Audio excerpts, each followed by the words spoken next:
En este momento, la OTAN se ha desplazado hacia la frontera con Rusia. El cuartel general de la alianza está listo para actuar en cualquier momento. Esto no es una broma. El final de Putin está cerca. Ucrania lanza enjambres de drones de ataque contra Rusia. La tecnología apocalíptica de drones es la guerra de nueva generación. El enjambre de drones ucranianos está decidiendo el destino del Kremlin. Catástrofe total en la retaguardia de la Federación Rusa. Urgente, Putin ha iniciado la operación. Moldavia está bajo ataque. La invasión ya ha comenzado. Moscú lo está destruyendo todo y a todos. Urgente, la zona de amortiguamiento en Ucrania ya es una decisión tomada. ¿Realmente han decidido dividir Ucrania? Las Fuerzas Armadas de Ucrania ya han encontrado una respuesta astuta. Los detalles te van a sorprender. Espera, urgente. China está librando una guerra a espaldas de todos. La conspiración global ha sido revelada. La verdad impactante sobre Putin y Xi. Nadie esperaba algo así. Caos en Chechenia. ¿Kadyrov decidió dejar el cargo por causa de su muerte? La familia de Dondon está tomando todos los cargos. El Kremlin no descansa y está preparando su sangriento plan. Sobre todo esto, a continuación en nuestro programa Punto Caliente. Sensación, la alianza avanza. La OTAN ha desplegado fuerzas terrestres justo bajo las narices de Rusia. Esto es una señal para Moscú. La frontera norte de los pantanos está en la mira. Putin está furioso. El punto de inflexión militar está cerca. Detalles explosivos, véalos ahora mismo. La OTAN, el nuevo vecino de Rusia. Desde el 1 de septiembre, en la ciudad finlandesa de Mikkeli, comenzó oficialmente a operar el cuartel general del Mando Regional de las Fuerzas Terrestres de la Alianza, según informaron las Fuerzas Terrestres de Finlandia. Mikkeli está situada a solo 140 kilómetros de la frontera rusa y a poco más de 300 de San Petersburgo. Esta decisión es una clara señal política para la Federación Rusa de que Finlandia es un miembro de pleno derecho de la OTAN. Podemos considerar esto como una respuesta por parte del bloque de la OTAN a la construcción de nuevas bases militares cerca de las fronteras con Finlandia. Esto incluye a Kandalaksha, Petrozavodsk y varias otras localidades en el territorio de la Federación Rusa. En la primera etapa se planea ubicar en el cuartel general a unas 10 personas. En el futuro se planea aumentar el personal 5 veces. El bloque de la OTAN deja claro a la Federación Rusa los posibles escenarios futuros de desarrollo de los acontecimientos. En el momento de la escalada de tensiones directamente en las fronteras con el bloque de la OTAN, les recuerdo que Finlandia se unió al bloque de la OTAN en el año 2023. Y después de eso, la longitud total de las fronteras del bloque de la OTAN con la Federación Rusa se duplicó y actualmente es de 2.600 kilómetros. El cuartel general gestionará las fuerzas terrestres de la Alianza en la región norte, la coordinación de las acciones de los ejércitos nacionales, así como la planificación conjunta de ejercicios y operaciones. La nueva estructura estará subordinada al mando de la OTAN en Norfolk, Estados Unidos, responsable del Atlántico y el Ártico. Últimamente, la Federación Rusa ha estado llevando a cabo una serie de acciones provocativas en las fronteras con el bloque de la OTAN. No se trata solo de las fronteras terrestres, sino también de las marítimas. Esto incluye la incursión de un buque ruso en aguas territoriales de Estonia. Esta es la declaración del Ministerio de Defensa de la Federación Rusa sobre sus reclamaciones al territorio de la isla sueca de Gotland en el Mar Báltico. Y estas son las últimas acciones relacionadas con la interferencia de las señales GPS, en particular del avión de Ursula von der Leyen. El ministro de Defensa de Finlandia, Antti Hakanen, aprobó el despliegue en agosto de 2025. En otoño del año pasado, Hakanen subrayó que la aparición del cuartel general en Mikkeli es una señal para Moscú. Finlandia es un miembro de pleno derecho de la OTAN. La alianza desempeña un papel clave en la garantía de su defensa. El bloque de la OTAN aprovechó la situación que se ha desarrollado actualmente en el espacio postsoviético. En consecuencia, nadie pidió permiso a la Federación Rusa para la adhesión de Finlandia y Suecia. En esencia, se trataba de que la entrada de Finlandia en la OTAN significaba el fin de 75 años de estatus de país neutral. La principal razón por la que Finlandia renunció a su neutralidad de muchos años y se unió a la OTAN fue la invasión rusa a Ucrania. Amenazando con prohibir la expansión de la alianza militar, el dictador del Kremlin inició una guerra en Ucrania, donde lleva 4 años matando personas y destruyendo sus hogares. Al mismo tiempo, justo bajo sus narices, o más bien en la frontera con Rusia, la propia OTAN se acercó sigilosamente a Putin, ampliando su alcance y esferas de influencia. El futuro de la guerra ha llegado. Drones ucranianos con inteligencia artificial están destruyendo a los ocupantes. Esto es una revolución en la guerra de drones. Un enjambre de drones decide el destino de Rusia. Ucrania demuestra cómo la IA está cambiando el equilibrio de poder. ¿Cuál es el secreto de este éxito de las Fuerzas Armadas de Ucrania? ¿Y qué novedades militares aterrorizan a los ocupantes? Míralo ahora. Bandadas de drones con inteligencia artificial ya han salido al campo de batalla. En una nueva etapa de las operaciones militares, Ucrania utiliza una tecnología que permite a grupos de drones comunicarse y tomar decisiones de forma independiente de su operador. Según periodistas occidentales, Ucrania emplea inteligencia artificial en operaciones militares para que grupos de drones puedan coordinar sus acciones y atacar posiciones rusas fuertemente protegidas. Expertos militares afirman que las operaciones que involucran grandes y pequeñas agrupaciones de drones representan una nueva etapa en la guerra. Innovaciones de este tipo permiten desplegar simultáneamente decenas o incluso miles de drones para superar cualquier medio de defensa aérea y proteger el objetivo, ya sea una ciudad o una instalación militar específica. Si se logra aumentar la escala de producción y se producen los llamados ataques en enjambre, es decir, cuando un enjambre vuela, está claro que puedes derribar parte del enjambre, pero no puedes derribar 100 drones que vuelan al mismo tiempo. En ese caso, por supuesto, habrá graves interrupciones en el sistema energético, grandes problemas en el sistema de transporte y comenzará la destrucción de la vida normal. De hecho, esto lo vimos este año en el transporte aéreo y ahora lo vemos en el ferroviario. Esta guerra de drones ha hecho que Rusia sea débil. Es imposible instalar sistemas de defensa antiaérea en todas partes. Simplemente no existen en tal cantidad. Esta tecnología innovadora es un presagio del futuro de las acciones militares, aseguran los analistas. Mientras tanto, en la propia empresa ucraniana que desarrolló el software único, se empiezan a revelar algunos secretos sobre lo que se puede esperar de este nuevo desarrollo militar. Resulta que un enjambre de drones de ataque, como un organismo vivo, analiza lo que sucede en tiempo real y toma decisiones según la situación. Los drones pueden decidir cuál de ellos atacará primero y adaptarse a las circunstancias. Por ejemplo, si a uno de ellos se le agota la batería. Los militares ucranianos comenzaron a utilizar esta tecnología hace aproximadamente un año para instalar minas. Desde entonces la emplean para atacar a militares rusos, equipos y la infraestructura. Y hay que reconocer que la utilizan de manera sumamente eficaz. En el Kremlin, la sola mención de la frase enjambre de drones hace que les tiemblen las piernas. Incluso el enemigo reconoce que simplemente no tiene con qué contrarrestar este tipo de armamento avanzado ucraniano. Realmente, de verdad, impresionan. Por cierto, si algo en una operación autónoma de este tipo no sale según lo planeado, el sistema transfiere inmediatamente el control a un operador humano. Afortunadamente, otra tecnología avanzada ucraniana promete ayudar en esto: Colibri 3FR1. Se trata de un llamado dron repetidor para FPV con navegación autónoma y resistencia a la guerra electrónica. Es una alternativa económica al DJI chino que se utiliza activamente en el frente. Si al principio de la invasión rusa, Rusia atacaba con misiles y drones casi unilateralmente en territorio ucraniano y Ucrania no podía responder, prácticamente no tenía con qué responder en territorio ruso. Ahora, como se suele decir, estamos aquí. Sí, ahora Ucrania también tiene drones que están destruyendo la industria rusa. Ucrania ha conseguido misiles de largo alcance, pero como dice Putin, la operación militar especial va según lo planeado. Al parecer, esto también estaba en los planes. El nuevo dron nacional no es solo un dron, es todo un sistema que incluye 2 portadores repetidores, una estación de control terrestre y antenas adicionales. Este enfoque permite garantizar un canal de comunicación estable a nivel táctico. La estructura del dron es modular, lo que permite reemplazar rápidamente los elementos dañados directamente en el campo de batalla. Entre las ventajas del Colibri ucraniano están su resistencia a vientos fuertes, bajas temperaturas y la posibilidad de operar tanto de día como de noche.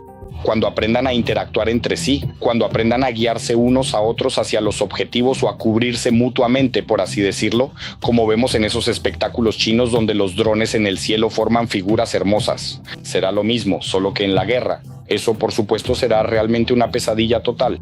Es completamente incomprensible cómo se podrá luchar contra esto si a los drones se les enseña a pensar, por así decirlo, a tomar decisiones, especialmente si se les enseña a tomar decisiones de ataque. Eso sí que será una pesadilla absoluta.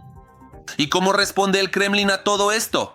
En lugar de dedicarse al desarrollo de nuevos tipos de sistemas de defensa antiaérea, Putin concentra todos los esfuerzos de la industria de defensa rusa en crear cada vez más métodos de terror. En particular, está perfeccionando activamente sus Shahids, enseñándoles a atacar con mayor precisión edificios residenciales de civiles ucranianos. Esta noticia desagradable para nosotros la compartió recientemente un especialista en radiotecnología militar con el apodo de Flash. Según él, los mopeds rusos se han vuelto mucho más peligrosos y mortales desde hace poco. Un hallazgo reciente, justo ahora, ¿ven qué tipo de antenas están instaladas en los extremos de las alas? Lamentablemente, a diferencia de las placas Gerber, no se logra encontrar el módem ni las cámaras. Se desmontan y arden. Para quienes no lo sepan, esta es una nueva versión del Shahid, que puede ser controlada en línea desde Rusia, puede realizar reconocimiento y atacar incluso objetivos en movimiento. Sin embargo, hay que reconocer que la industria de defensa ucraniana se puso a trabajar en la mejora del sistema de defensa antiaérea ucraniano mucho antes de esto. Trabajando por delante del enemigo, nuestros ingenieros ya están desarrollando activamente un análogo propio del HIMARS.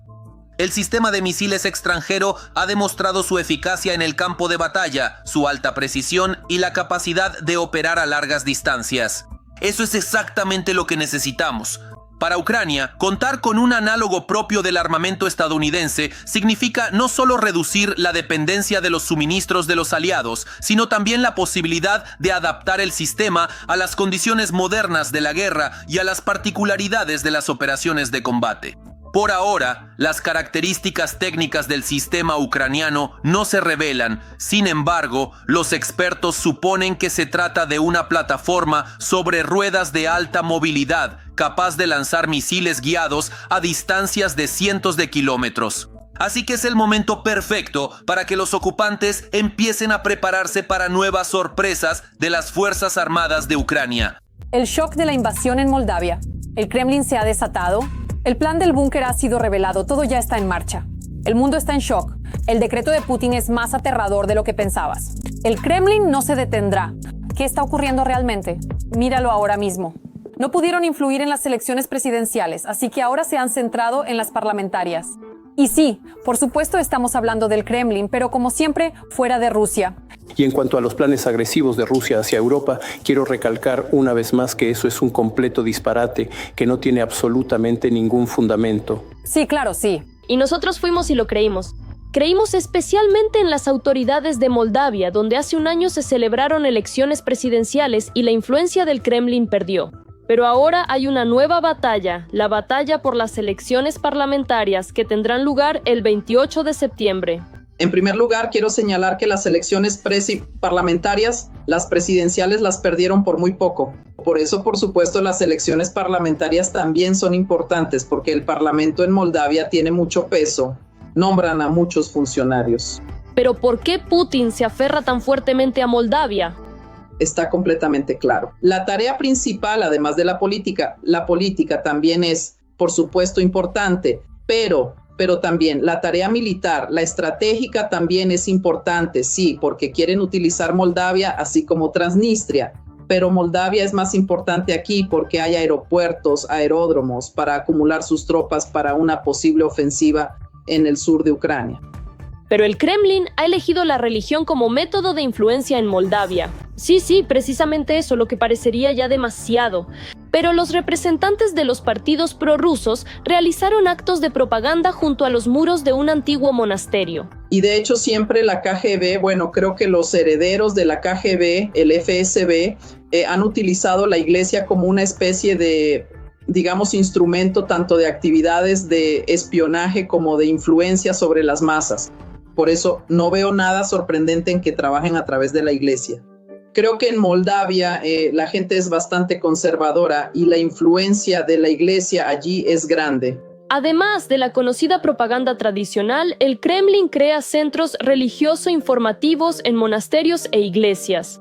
Pero aquí está la pregunta, ¿realmente esto funciona con la gente común de Moldavia? En parte puede influir, sí, si hay algunos sacerdotes que han sido sobornados por el Kremlin y que hacen campaña respectivamente por los candidatos del Kremlin, entonces sí, esto funciona. Esa es precisamente la llamada fuerza blanda que el Kremlin utiliza de manera bastante activa. Por ejemplo, Trump renuncia a la fuerza blanda, pero el Kremlin entiende perfectamente que la fuerza blanda es algo muy útil. Pero esto es lo interesante. Por ley, las organizaciones religiosas no pueden participar en la propaganda electoral.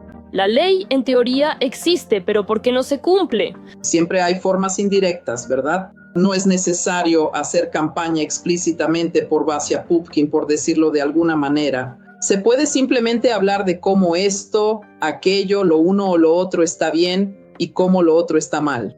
Otra vez, el occidente sin valores espirituales. Todo eso ya sabes. La orientación hacia una mayor cercanía con la Unión Europea, donde hay todo tipo de cosas malas. Pero estos no son todos los métodos conocidos que utiliza el Kremlin para influir en la gente. Simplemente pueden pagarles. El Kremlin destina $300 millones para organizar el traslado de votantes desde Transnistria. Hay que entender que Transnistria, que de hecho es un enclave controlado por Rusia, está habitada por personas con ciudadanía moldava. Y si los llevan a Moldavia, eso representa ni más ni menos que 200,000 votos. Bueno, claro, ese es el total de habitantes de Transnistria. Pero sin embargo, para la escala de Moldavia, estas cifras pueden ser bastante significativas. El Kremlin bajo vigilancia. El Parlamento Europeo ha declarado que supervisará el desarrollo de las elecciones en Chisinau.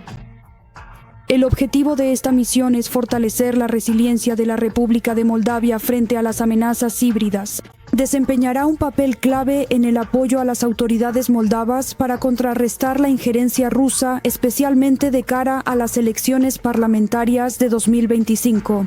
Pero Rusia ya ha comenzado a ejercer su influencia en Moldavia y seguramente irá hasta el final, por mucho que el Kremlin intente demostrarnos lo contrario.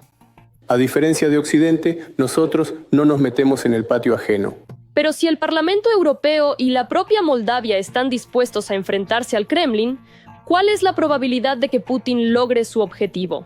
¿O, una vez más, sus esfuerzos quedarán sin resultados?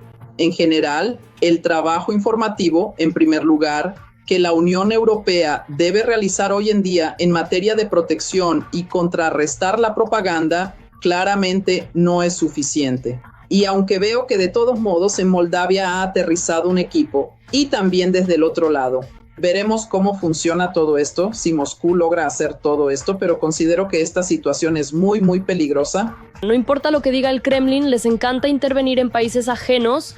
Ucrania, Georgia y Moldavia ya han sido objeto de presión más de una vez. Y ahora incluso la religión se ha convertido en una herramienta de agitación y propaganda. Urgente, el plan secreto de China sacude al mundo. Se ha revelado una conspiración global. Putin ha sido humillado y Xi está decidiendo el destino del mundo. ¿Qué se puede esperar realmente de Pekín y qué papel jugará en las futuras negociaciones de paz? ¿Qué nos están ocultando? Míralo ahora mismo. Este es un video de la cámara de un dron ruso Gerbera derribado. En él se encontró una grabación de una fábrica china donde se probaba este dron. El video fue publicado por el militar ucraniano Sergei Flash Beskresnov. El dron está equipado con una cámara modelo A40 Pro, fabricada por View Pro. La fábrica se encuentra en Shenzhen. La guerra en Ucrania se ha convertido en una guerra de drones.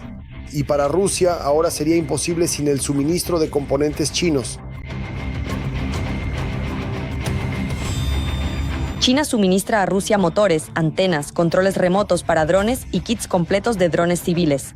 Para los drones de fibra óptica que se utilizan activamente desde el año pasado, China suministra a Rusia cables de fibra óptica. La producción propia de Rusia se limita a una sola fábrica, que en abril fue objetivo del ejército ucraniano. Los mayores fabricantes chinos de fibra óptica como Youngtis Optical Fiber and Cable y Fiber Home Technologies formalmente no suministran sus productos directamente a Rusia. Sin embargo, en 2024, China suministró 382,000 toneladas de fibra óptica a los países de Asia Central, según el informe Índice Vox. Según una estimación aproximada, esto equivale a unos 4 millones de kilómetros de cable.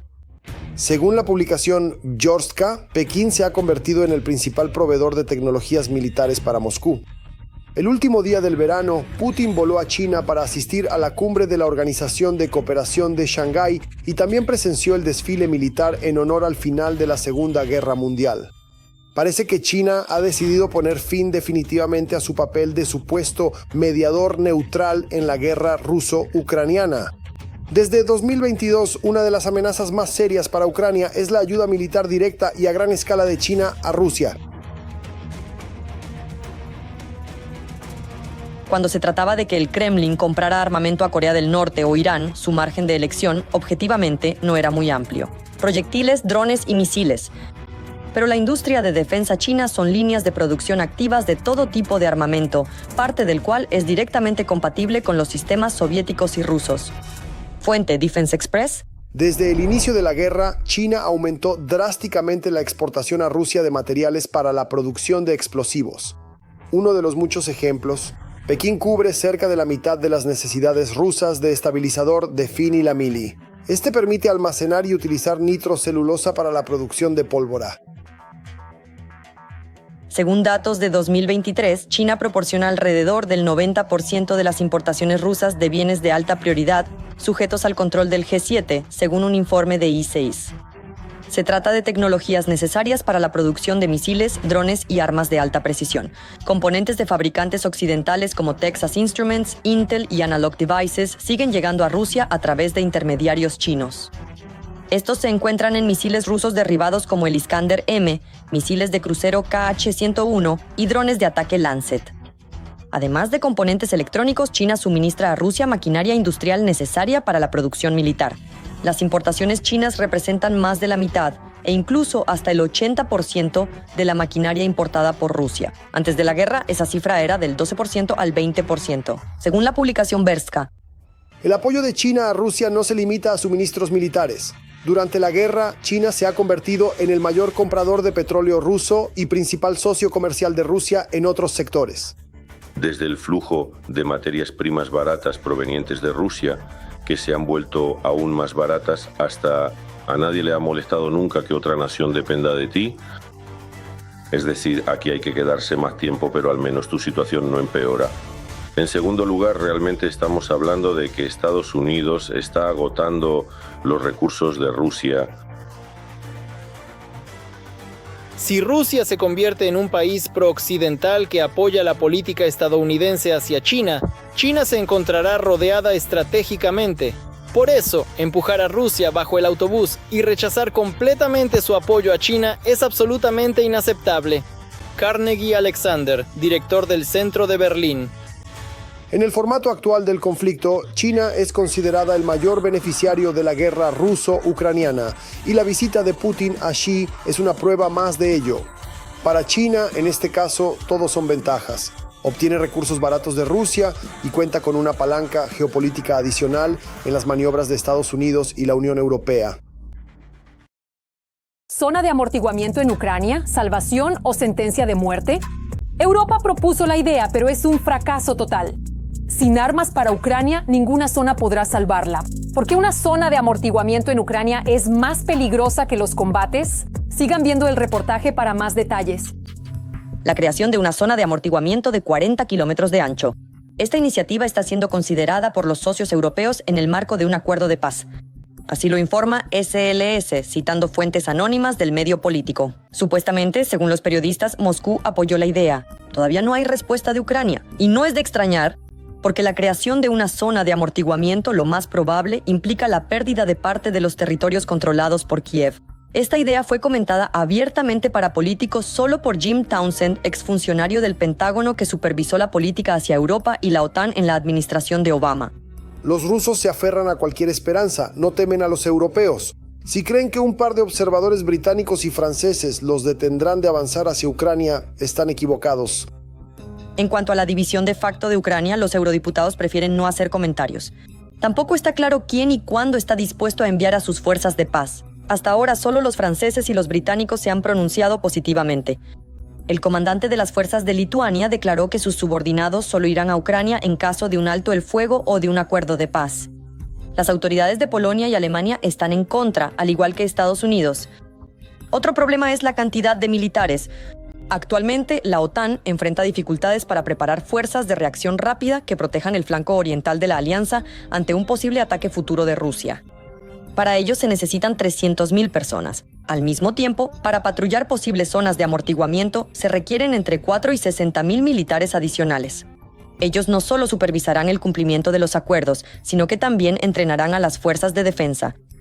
Los miembros de la OTAN están negociando con representantes de Estados Unidos para obtener apoyo de reconocimiento satelital y apoyo aéreo, aunque no cuentan con una participación mucho mayor.